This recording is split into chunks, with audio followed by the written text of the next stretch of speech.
What's up, everybody? King Triple C here, the Olympic champ, the flyweight champ, and the bantamweight champion of the world. Anyhow, you guys stay tuned, and you guys don't forget to hit up Artem MMA Analysis on YouTube. Because if you don't, you guys can all do me a favor and bend the knee to King Triple C. Alright, this video is going to pretty much be all about the featherweight division at the moment and how it has been in the past. We've got Alexander Volkanovski so far, 2 title defenses, 1 win over Max Holloway to win the bout. He defended it to Max Holloway in a rematch in a very, very close fight, but I still edge it to Alexander Volkanovski.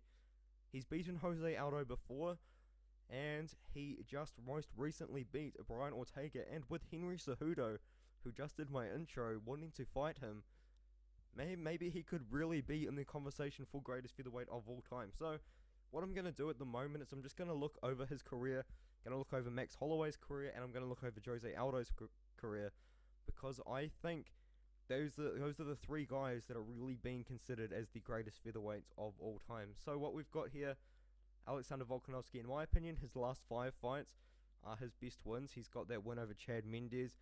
He's got a win over Jose Aldo, 3-round Jose Aldo, might I add.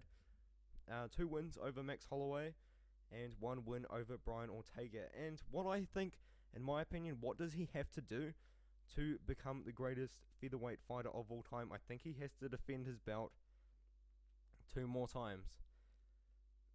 If he can defend his belt to Max Holloway again, and another top contender, maybe like Giga Chikadze, maybe even Henry Cejudo.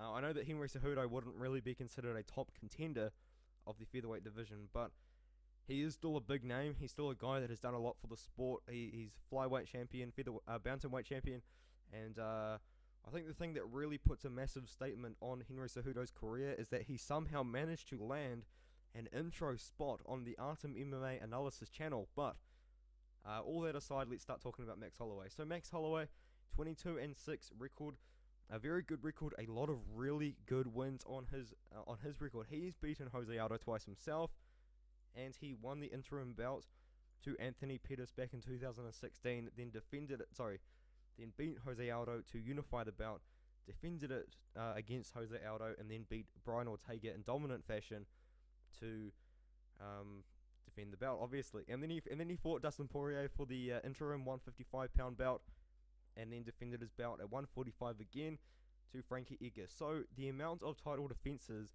that Max Holloway has is 3 title defenses, but I would say 5 title defense wins.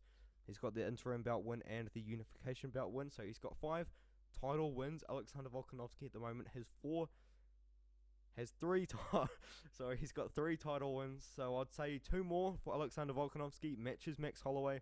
Jose Aldo has 8 title wins though. If you only 7 UFC title wins, but he's got a lot more if you count his WEC days.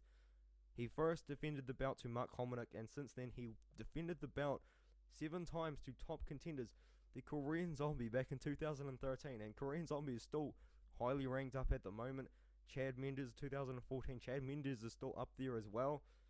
And lost to Conor McGregor, unfortunately. The 2 losses to Max Holloway, and now he started his bantamweight run, which a lot of people disagree with me on this one, but I genuinely think that this is actually adding onto his legacy.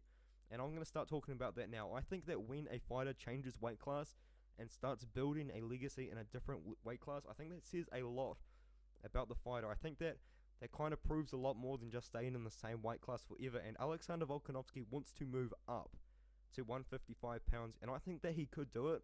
Do I think that he could find success there? Potentially. I think that he would have to fight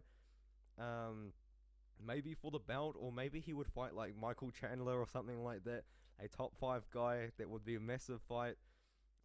Michael Chandler's an older guy too. I think he's like 35, 36 years old as well.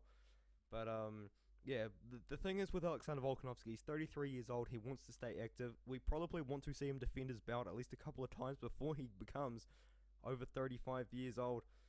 And yeah, man, I just think Alexander Volkanovski, just 2 more title defenses, he's going to match the amount of wins, belt wins, that Max Holloway has.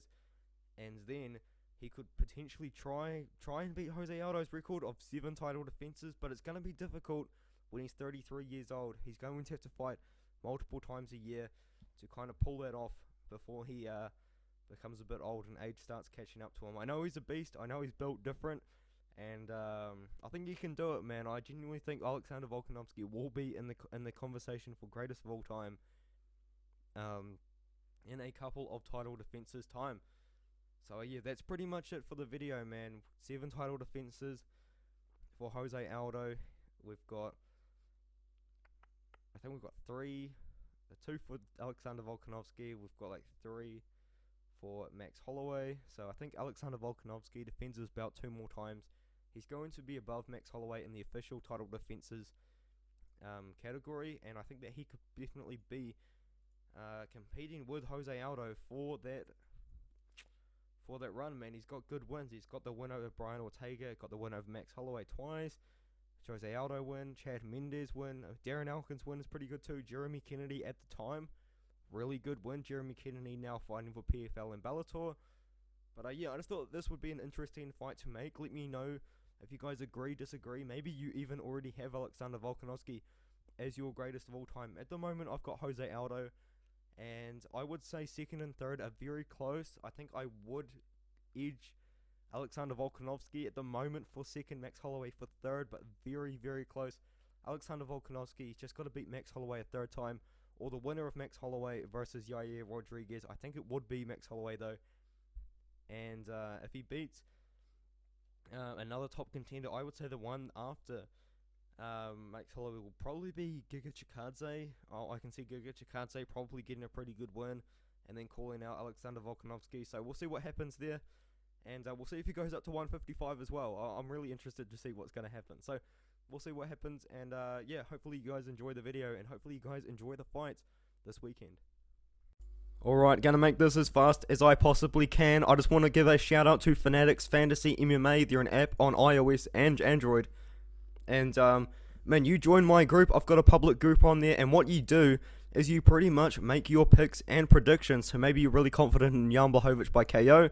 Maybe like Piotr Jan decision, just something like that. You can join my group, and if your picks are the most correct and you become part of my leaderboards, once you join the group, you will be in to win some money. I will be giving out $20 to first place of the month, $10 to second place of the month, and $5 to third place of the month. So if you're really good and you're able to get first or second every single month, you're pretty much getting your UFC Fight Pass paid for you. So yeah, definitely worth joining. You can be in to win some prizes as well. And really trying to build up a little community inside this MMA league, and you will be competing against other people in the league and comparing your picks with others as well. So if you're really confident in your fight picks, but you've got nothing to really compare it with, join my MMA league now, and you can also be in to win some prizes with those picks.